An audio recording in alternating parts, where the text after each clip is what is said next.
Hello दोस्तों, welcome to electrical champion. आज हम लोग स्ट्रैटेजी के कुछ इंपॉर्टेंट क्वेश्चंस को देखेंगे। हमारा फर्स्ट क्वेश्चन है, निम्नलिखित में से कौन सा उड़ीसा का एक प्रसिद्ध लोक नृत्य है। उड़ीसा का लोक नृत्य पूछ रहा है। तो रंगवती। रंगवती कहाँ का? उड़ीसा का एक लोक नृत्य है। फूलपत्ती अगर पूछे तो फूलपत्ती कहाँ का है? एमपी का है, मध्य प्रदेश का है। कालबेलिया। कालबेलिया राजस्थान का है। घूमर। घूमर पूछे तो राजस्थान का है और गुजरात का है। विरहा। विरहा बोले तो बिहार का है। ठीक है। उड़ीसा के कुछ और लोक नृत्य को हम लोग देखते हैं। तो पाला हो गया, घुमुरा हो गया। घूमर पूछे तो राजस्थान गुजरात, अगर घुमुरा पूछे तो उड़ीसा। फिर है बाघा, नाच, लौंदी, खेला, संबलपुरी, गोटीपुआ, थप, ये धप, ये सब सारे कहाँ के लोकल डांस है? ये सारे जो उड़ीसा के लोकल डांस है। कौन कौन से? पाला है, घुमुरा है, बाघ है, नाच है, लौंदी है, खेला है, संबलपुरी, गोटीपुआ, धप, ये सारे जो है वो उड़ीसा के लोक नृत्य हैं। नेक्स्ट क्वेश्चन की ओर आगे बढ़ेंगे हम लोग।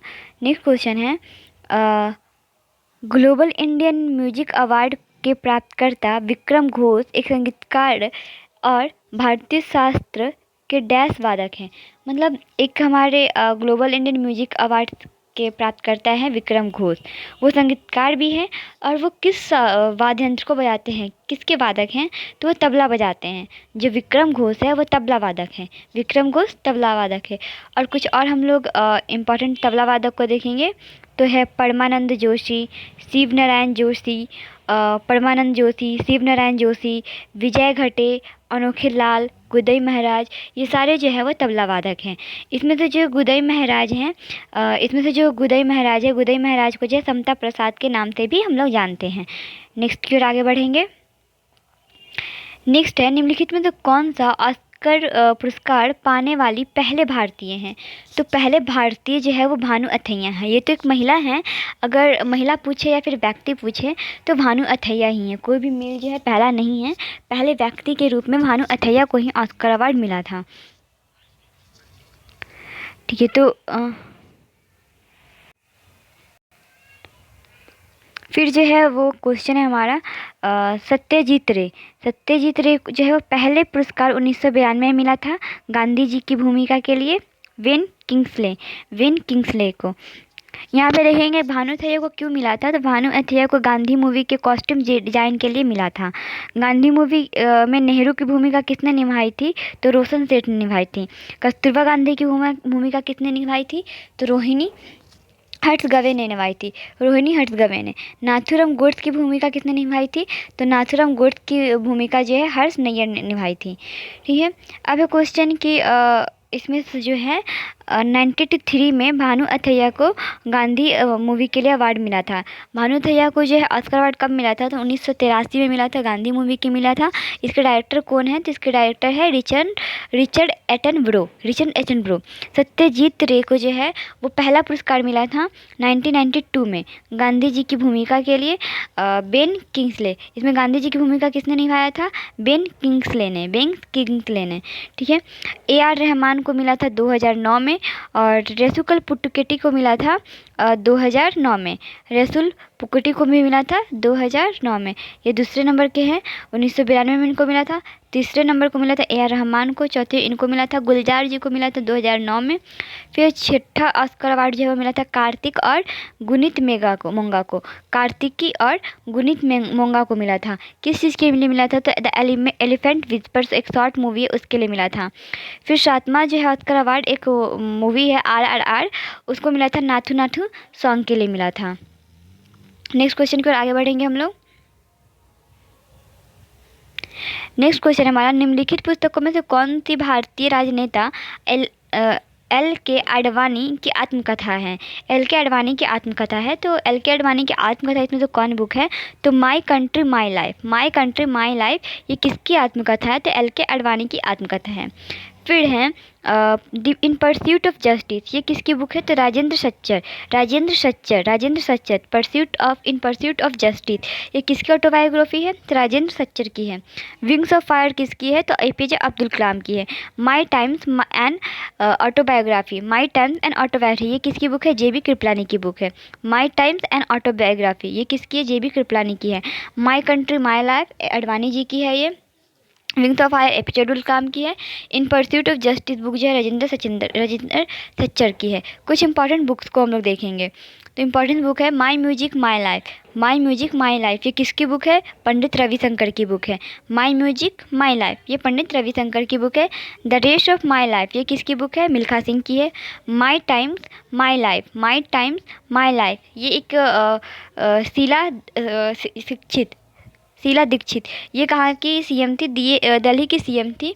उनका ये बुक है माई टाइम्स माई लाइफ माई मिशन, ये बाबा रामदेव की बुक है। नेक्स्ट क्वेश्चन की ओर आगे बढ़ेंगे हम लोग। नेक्स्ट क्वेश्चन है किस मणिपुरी शास्त्रीय नर्तक ने इम्फाल में महिलाओं के लिए गोविंद जी नर्तनालय नृत्य स्कूल खोला था? बोल रहा है कि इसमें मणिपुरी शास्त्रीय नृत्यक कौन है जिसने इम्फाल में महिलाओं के लिए जो है गोविंद जी नृत्यालय नाम से नृत्य विद्यालय खोला था? तो ये बिपिन सिंह है। बिपिन सिंह का किससे संबंधित है? तो मणिपुरी शास्त्रीय नृत्य से संबंधित है। ये कब खोला था? तो ये 1972 में खोला गया था। ठीक है, इसको हम लोग याद रखेंगे। फिर है कि चंद्रकांता सिंह, बिपिन सिंह और सेनारिक राजकुमार ये तीनों जो है वो मणिपुर डांस से ही रिलेटेड है। चंद्रकांता सिंह हो गए, बिपिन सिंह हो गए और सेनारिका राजकुमार ये तीनों जो है वो मणिपुर डांस से ही रिलेटेड है। फिर है कि जवाहरलाल नेहरू मणिपुर नृत्य अकादमी इसको कब खोला गया? तो इसको कब खोला गया? इसको 1954 में खोला गया। इसको कब खोला गया? 1954 में खोला गया। हम लोग देखेंगे मणिपुर से रिलेटेड और भी कुछ डांसर को। तो ये है गुरु नल सिंह। फिर है एक गुरु अमिली सिंह, ये भी उसी से रिलेटेड है। गुरु बिपिन सिंह ये भी संबंधित है। फिर है सावेरी बहनें, जो हमारी झावेरी बहनें थे। झावेरी बहनें के गुरु कौन थे? तो ये बिपिन सिंह, जो बिपिन सिंह हैं जिन्होंने स्कूल खुलवाया था इम्फाल में महिलाओं के लिए गोविंद नेत्रालय, ये झावेरी बहनों के गुरु भी हैं बिपिन सिंह। फिर है बिपिन सिंह को उपाधि मिली थी हजावा की उपाधि मिली थी इनको मणिपुर के एक राजा के द्वारा। और संगीत नाटक अकादमी कब मिली है इनको? तो 1966 में, 1966 में इनको संगीत नाटक अकादमी मिला है। नेक्स्ट क्वेश्चन हम लोग देखेंगे। नेक्स्ट क्वेश्चन है पैरा ओलंपिक 2020 में भारत की रैंक क्या थी? तो भारत की रैंक 24 थी।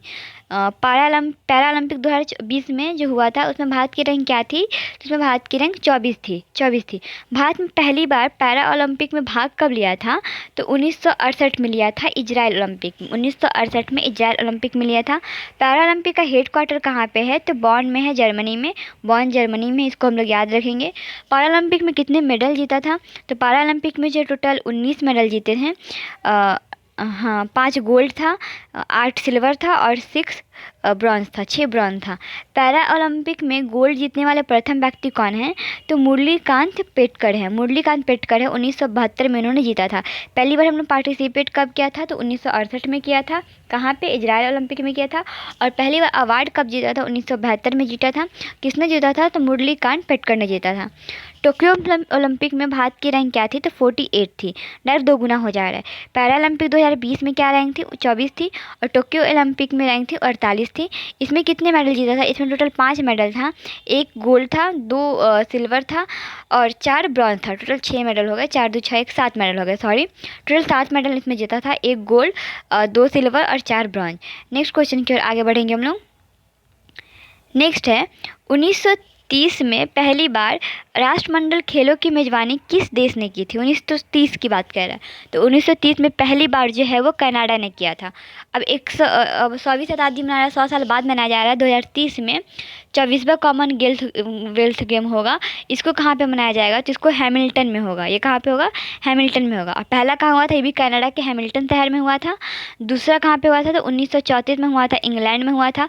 तीसरा कहाँ हुआ था? तीसरा जो है वो ऑस्ट्रेलिया में हुआ था, ऑस्ट्रेलिया सिडनी में हुआ था। 22वां बर्मिंघम जो हुआ था, 22वां जो है वो बर्मिंघम में हुआ था 2022 में। 23वां जो है वो कॉमनवेल्थ गेम 2026 में होगा। कहाँ पे होगा? विक्टोरिया ऑस्ट्रेलिया में होगा। विक्टोरिया ऑस्ट्रेलिया में होगा। इसको हम लोग याद रखेंगे। 2030 में है जो कौन सा नंबर का होने वाला है? 24 नंबर का होने वाला है। 23 नंबर कहाँ पे होगा? तो ये 26 में होगा, 2026 में होगा, विक्टोरिया ऑस्ट्रेलिया में होगा। 22 नंबर का जो है वो बर्मिंघम 2022 में हुआ था। अब है कि भारत में कॉमनवेल्थ गेम ये कब हुए थे? तो भारत में जो कॉमनवेल्थ गेम सिर्फ एक बार हुआ है, 2010 में, नई दिल्ली 2010 में हुआ है। नेक्स्ट है निम्नलिखित में से कौन सी भारत की सबसे बड़ी प्रायद्वीपीय नदी है, सबसे बड़ी प्रायद्वीपीय मतलब दक्षिण की तरफ बहने वाली नदी की बात करें तो सबसे बड़ी प्रायद्वीपीय नदी कौन सी नदी है? गोदावरी नदी है। इसका उद्गम स्थान कहाँ है? तो त्र्यंबक की पहाड़ी से निकलती है, नासिक महाराष्ट्र से। त्र्यंबक पहाड़ी नासिक महाराष्ट्र से निकलती है। गोदावरी की अगर सहायक नदी की बात करें तो इसकी सहायक नदी कौन सी हो जाएगी? प्राणहिता है, इंद्रावती है, मंजीरा है, ये सब गोदावरी की सहायक नदी है। गोदावरी की सहायक नदी की हम लोग बात करें तो गोदावरी की सहायक नदी कौन कौन सी है? प्राणहिता है, इंद्रावती है और मंजीरा है। नेक्स्ट हम लोग देखेंगे निम्नलिखित में से कौन सी एशिया की सबसे बड़े मीठे पानी की गोखुर झील है? हम इसको गलत नहीं करेंगे, गोखुर झील पूछ रहा है। मीठे पानी की अगर सिंपल झील होती तो उलट झील होती, यहाँ पे सबसे बड़े मीठे पानी की गोखुर झील हो रहा है। तो गोखुर झील मतलब क्या है? गाय के पैर के जाता, जैसे हम लोग फिगर में यहाँ पे देख रहे हैं। तो यहाँ कहाँ पे है? तो ये बिहार में है। बिहार में किसने? कंबर झील। कंबर झील जो है एशिया की सबसे बड़ी मीठे पानी की झील है, कंबर झील, गोखुर झील है। तो ये कहाँ पे है? बिहार में है कंबर झील। कंबर झील जो है बिहार में है। कैसे झील है? तो गोखुर झील है, ये सबसे मीठे पानी की गोखुर झील है। ठीक है। वुलर लेक की बात करें तो ये विवर्तिका झील है। ये कैसी झील है? विवर्तनिका झील है, विवर्तनिका झील है। उलर झील कैसी झील है? विवर्तनिका झील है। और ये मीठे पानी की झील है, विवर्तनिका उलर झील जो है, इसको हम लोग याद रखेंगे। भोजताल झील, भोजताल झील ये कैसा झील है? अपर लेक है, अपर लेक है, अपर लेक है, ये मध्य प्रदेश में है। भोजताल झील कहाँ पे है? मध्य प्रदेश में। कैसा है? तो अपर झील है, अपर लेक झील है। फिर नक्की झील, नक्की झील कहाँ का है? राजस्थान का है, उलट जम्मू कश्मीर का है। फिर कंबर झील कहाँ पे है? बिहार में स्थित है। बिहार का पहला रामसर स्थल भी है, 2020 में इसको जोड़ा गया था। बिहार का पहला रामसर स्थल कौन सा है? तो कंबर झील है, इसको 2020 में जोड़ा गया है। फिर है गोकुल झील के जो हम अक्सबॉल लेक भी कहते हैं, बैल धनुष नदियों घाटियों में बहने वाली, बैल धनुष नदी घाटियों में बहने वाली। हम लोग कुछ इंपॉर्टेंट झील को देखेंगे तो लैगून झील होता है। लैगून झील में कौन कौन से झील आएंगे? तो पुलिकट झील। पुलिकट झील कहाँ पे है? तो तमिलनाडु और आंध्र प्रदेश में है, तमिलनाडु और आंध्र प्रदेश। पुलिकट झील, ये पुलिकट झील कैसा झील है? लैगून झील है। वेम्बनाड झील, ये कैसा झील है? लैगून झील है। कहाँ पे है? केरल में है। कोलेरू झील, कोलेरू झील भी कहाँ पे है? लैगून झील है। कोलेरू झील भी कहाँ पे है? आंध्र प्रदेश में है। कोलेरू झील कहाँ पे है? आंध्र प्रदेश में है। वेम्बनाड झील कहाँ पे है? केरल में है। पुलिकट झील कहाँ पे है? आंध्र प्रदेश और तमिलनाडु में है। इसको हम लोग याद रखेंगे। पुलिकट कहाँ? आंध्र प्रदेश तमिलनाडु। वेम्बनाड कहाँ पे है? केरल में है। कोलेरू झील कहाँ पे? आंध्र प्रदेश में है। ये सब किस झील पे है? तो लैगून झील है। किस टाइप का झील है? लैगून झील है। पुलिकट झील बोले, वेम्बनाड झील बोले, कोलेरू झील बोले, किसका झील है? लैगून झील है। अगर हिमानी निर्मित झील, हिमानी निर्मित झील, तो इसमें एक भीमताल है और एक राकसताल झील है। भीमताल राकसताल, भीमताल राकसताल, ये कहाँ पे है? उत्तराखंड में है। उत्तराखंड में ये सब कैसा झील है? भीमताल और राकसताल, ये हिमानी निर्मित झील है। नेक्स्ट हम लोग देखेंगे अगस्त 2020 तक की स्थिति के अनुसार गोवा से राज्यसभा हेतु आवंटित सीट या सीटों की संख्या निम्नलिखित में से कितनी है? तो 2020 में तक की स्थिति में गोवा से राज्यसभा की सीट पूछ रहा है। तो गोवा से राज्यसभा की सीट कितनी है? बस एक सीट है। एक सीट। और किस किस स्टेट की हम लोग इसको देखेंगे तो जितने भी ईस्ट के हैं, जितने पूर्वी क्षेत्र हैं, जितने पूर्वी क्षेत्र हैं वहाँ पे एक ही सीट है, असम को छोड़ के। जो 7 सिस्टर है असम, उसको छोड़ के जो है सारे में सारे एक सीट है। जैसे कि मिजोरम में भी एक सीट है, अरुणाचल प्रदेश में एक सीट है, त्रिपुरा में सीट है एक, नागालैंड में भी एक सीट है। सिक्किम है हालांकि 7 सिस्टर का पार्ट नहीं है, लेकिन फिर भी यहाँ पे एक सीट है। मेघालय में एक सीट है, मणिपुर में एक सीट है। असम जो है वह 7 सिस्टर का पार्ट है, लेकिन इसमें कितने सीट है? 7 सीट है। हिमाचल प्रदेश हम लोग देख ले, उत्तराखंड देख ले, दिल्ली देख ले, यहाँ पे कितने सीट है? 3 सीट है। हिमाचल प्रदेश, उत्तराखंड और दिल्ली, इसमें 3 सीट है राज्यसभा में। यूपी में कितना है? 31 सीट है। यूपी में 31 सीट है। महाराष्ट्र में 19 सीट है। वेस्ट बंगाल और बिहार में 16 सीट है। इस हिसाब से हम लोग देखें तो यूपी में ही सबसे ज़्यादा सीट है, 31 सीट है। फिर यहाँ पे है कर्नाटक में 12 सीट है। गुजरात और अहमदाबाद में कितनी सीट है? 11 सीट है। वेस्ट बंगाल और बिहार को मिलाकर 16 सीट है। वेस्ट बंगाल और बिहार में 16 सीट है। महाराष्ट्र में 19 सीट है। गुजरात, आंध्र प्रदेश और एमपी में 11 सीट है। राजस्थान, उड़ीसा में 10 सीट है। राजस्थान और उड़ीसा में 10 सीट है। फिर है इसमें कि कुल सीट राज्यसभा के कितने होते हैं? तो 250 होते हैं, जिसमें से 238 जो है वो निर्वाचित होता है। 12 सीट जो है वो मनोनीत होता है। वो प्रशोधन के द्वारा हम लोग इसको मनोनीत करते हैं। ये जो 12 सीट है जो हम लोग मतलब नॉमिनेट करते हैं, नामांकित करते हैं, ये कहाँ से लिया गया है? किस देश से लिया गया है? तो इसको आयरलैंड से लिया गया है। इसको कहाँ से लिया गया है? आयरलैंड से लिया गया है। नेक्स्ट देखेंगे हम लोग भारतीय संविधान के निम्नलिखित में से कौन सा अनुच्छेद क्रमशः राष्ट्रपति और उपराष्ट्रपति द्वारा शपथ या प्रतिज्ञा से संबंधित है? तो राष्ट्रपति और उपराष्ट्रपति से। तो राष्ट्रपति जो है वो शपथ किस में लेते हैं? तो आर्टिकल 7 में लेते हैं। और उपराष्ट्रपति किस में लेते हैं? तो आर्टिकल 69 में लेते हैं। राष्ट्रपति जो है वो आर्टिकल 60 में और उपराष्ट्रपति जो है आर्टिकल 69 में शपथ लेते हैं। इससे रिलेटेड हम लोग कुछ और क्वेश्चन को देखेंगे। राष्ट्रपति और उपराष्ट्रपति को हम लोग देखेंगे।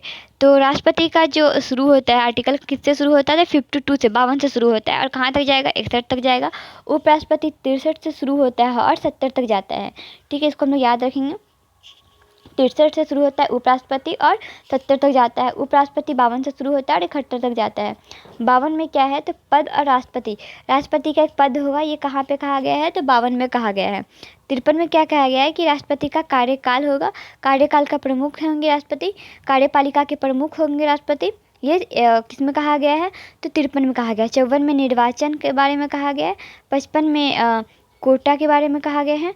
56 में जो है कार्यकाल के बारे में कहा गया है। 57 में जो है वो दोबारा चुने जाने की बात है। 58 में जो योग्यता है। 59 में दशाएं हैं। 60 में शपथ है और 61 में महाभियोग है। 61 में महाभियोग, 60 में जो है वो शपथ है और 59 में जो है दशाएं के बारे में है। 50 में जो है योग्यता है, 50 योग्यता फिर है 58 योग्यता। 57 है दोबारा चुने जा सकते हैं। 56 में कार्यकाल की बात कही गई है। 55 में जो है कोटा से संबंधित है और 54 में है जो निर्वाचन है। 53 में जो है कार्यपालिका के प्रमुख है। 52 में पद की बात की गई है। राज्यपाल की बात करते हैं, ये 63 से शुरू होती है। 63 में जो पद के बारे में कहा गया है कि उपराष्ट्रपति का पद होगा। 64 में जो है वो सभापति के रूप में कार्य करेंगे, इसके बारे में कहा गया है। 65 में कहा गया है कार्य जो है राष्ट्रपति के रूप में होगा। अगर राष्ट्रपति नहीं रहते हैं तो वहाँ पे वो कार्य कर सकते हैं, अनुच्छेद 65 में ये। 66 में है निर्वाचन के बारे में है। 67 में कार्यकाल बताया गया है। 68 में जो है समय रिक्ति या पद भरने की संबंधित में है। 69 में शपथ लेंगे और 70 में ये निर्वहन के क्षेत्र में है। नेक्स्ट देखेंगे हम लोग बुद्ध चरित्र सौदारानंद सारिपुत्र प्रकरण के रचनाकार कौन थे? तो अश्वघोष। कह रहा है कि कुछ बुक है बुद्ध चरित्र सौदारानंद सारिपुत्र प्रकरण के रचनाकार कौन है? तो ये अश्वघोष है। नागार्जुन भारत के आइंस्टीन कहा जाता है। नागार्जुन को भारत के आइंस्टीन कहा जाता है। ठीक है, नागार्जुन की पुस्तक कौन सी है? तो प्रज्ञामित्र सूत्रम, प्रज्ञामित्र सूत्र, ये जो है नागार्जुन की बुक है। नेक्स्ट क्वेश्चन की ओर हम लोग देखेंगे।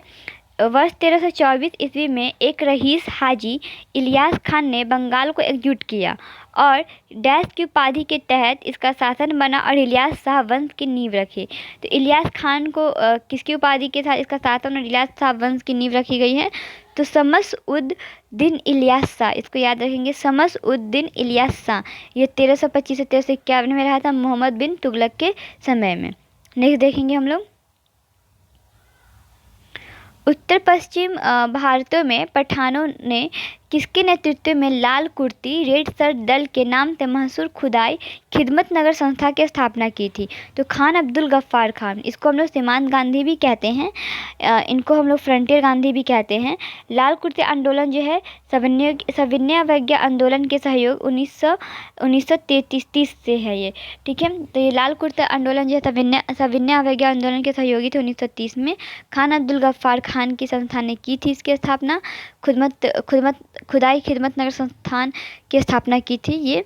और उत्तर पश्चिम भारत के पठानों ने लाल कुर्ती या रेड शर्ट दल की नाम से मशहूर खुदाई खिदमत नगर संस्था की स्थापना की थी।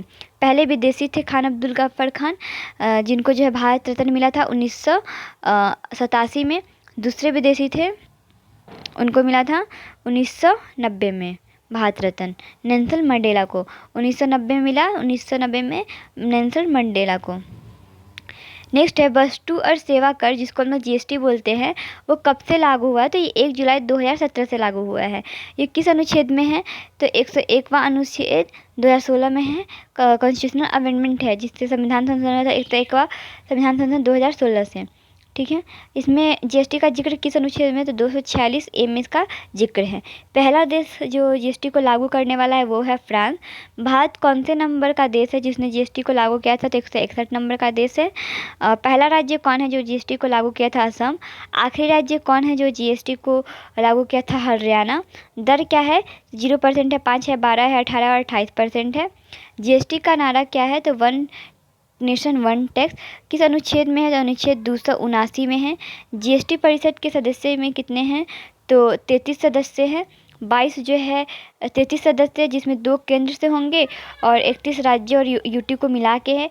जीएसटी परिषद के अध्यक्ष कौन होते हैं, तो वित्त मंत्री होते हैं, जिनमें फिलहाल में निर्मला सीतारमण है। नेक्स्ट क्वेश्चन है, वह प्रक्रिया है जिसमें प्राकृतिक रबर को अधिक मजबूत और लोचेदार बनाने के लिए सल्फर के साथ संशोधित किया जाता है, तो वह वल्कनाइजेशन है। वल्कनाइजेशन वल्नीकरण जिसको बोलते हैं। नेक्स्ट है, रक्त में हीमोग्लोबिन बनाने के लिए निम्न में से क्या आवश्यक है, तो आयरन। आयरन जो है आवश्यक है। ग्लोबिन प्रोटीन से है, इसमें ग्लोबिन प्रोटीन होता है। हीमोग्लोबिन में क्या है, आयरन होता है, Fe बोलते हैं जिसको। आरबीसी का हिस्सा होता है। काम क्या है, O2 को ले जाता है और CO2 को बाहर निकाल देता है। नेक्स्ट है, हाल में कौन सी राज्य सरकार गाय जनगणना कराएगी, तो उत्तर प्रदेश करवाएगी। जातिगत जनगणना बिहार ने करवाया था। यूपी में इंटरनेशनल इत्र मेला है कन्नौज में। यूपी भारत की पहली एजुकेशन टाउनशिप विकसित करेगा, कहाँ पे विकसित करेगा, हर जिले का यूपी पुलिस का व्हाट्सएप चैनल भी लॉन्च करेगा। फिरोजाबाद नगर निगम का नाम बदल के क्या रखा गया, चंद्र नगर रखा गया।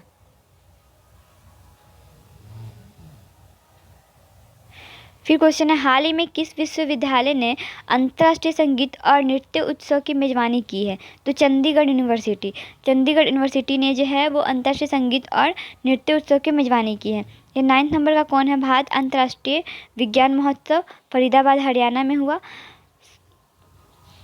फिर 44वां नंबर का इंटरनेशनल खजुराहो और नृत्य उत्सव कहाँ पे हुआ था, MP में हुआ था, मध्य प्रदेश में हुआ था। आज का लास्ट क्वेश्चन हम लोग देखेंगे, हाल ही में भारत के मुख्य सूचना आयुक्त के रूप में किसे नियुक्त किया गया है, chief information commission CIC। Chief information commission मुख्य सूचना आयुक्त के रूप में हीरालाल सामरिया को नियुक्त किया गया है। ये प्रवीण मधुकर कौन है, तो CBI के संयुक्त निदेशक है। राजेंद्र मेनन कौन है, तो सशस्त्र बल SSB जिसको बोलते हैं न्यायाधिकरण के अध्यक्ष है। सशस्त्र बल न्यायाधिकरण के अध्यक्ष हैं।